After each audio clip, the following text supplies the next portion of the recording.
A dealer with 35 years in the business calls it quits. He made it very clear he's not retiring. He's not shutting his doors because of old age. No, he hates what has become of the industry.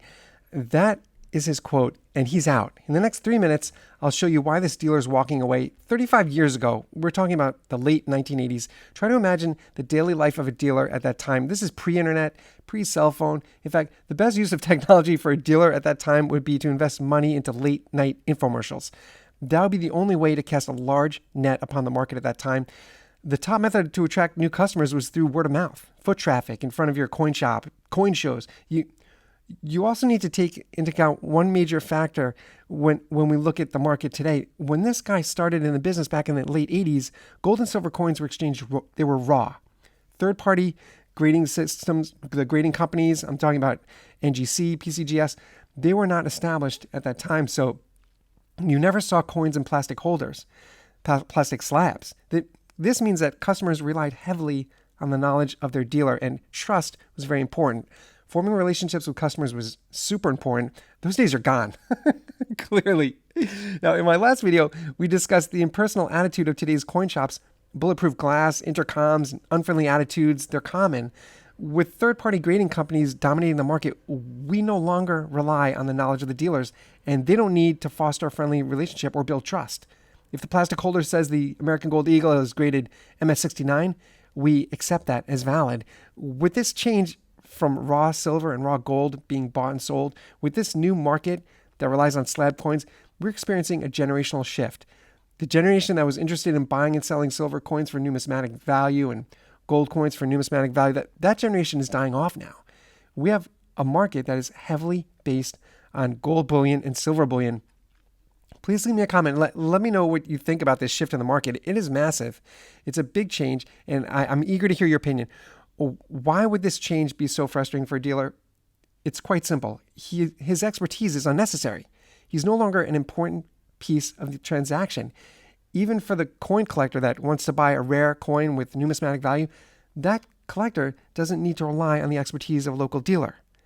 Those days are gone. All of the information is presented on the plastic slab. Listen, everyone wants to feel needed, and this dealer clearly feels that his role in society is replaced with the internet, replaced with slabbed coins, and replaced with a booming interest in silver bullion and gold bullion. Sure, he can remain in business and try to get by on the premiums placed upon the bullion he sells, but how much profit really? I mean, how much do you really think you could gain from that?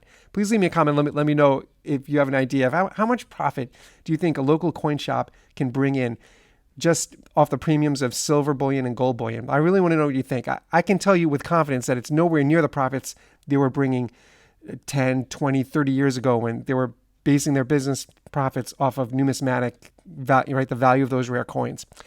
And there you go. I explained that in 3 minutes. In my last video, Culture Friend 66 said, sure, one can do it foremost as a mere store of value that rises in nominal value according to the inflation rate. He says, this means neither gains nor losses. He says, my hope, though, is that silver will regain its historical ratio to gold or even outperform it, as silver currently is mined merely at 7.5 to 1. Beyond this aspect, there's still the boost factor that silver has more industrial applications than gold. He says, especially in new technologies like solar panels, EVs, and therefore industrial demand for it will contribute on top of the price. So David Morgan said in a podcast a few days ago that, now listen to this, he said that presently there are 6 billion ounces of gold available above the ground. The same number goes for silver.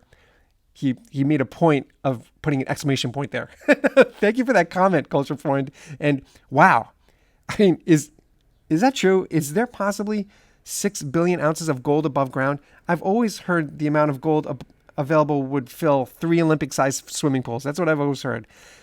That doesn't sound like 6 billion ounces, but I've got my fingers crossed.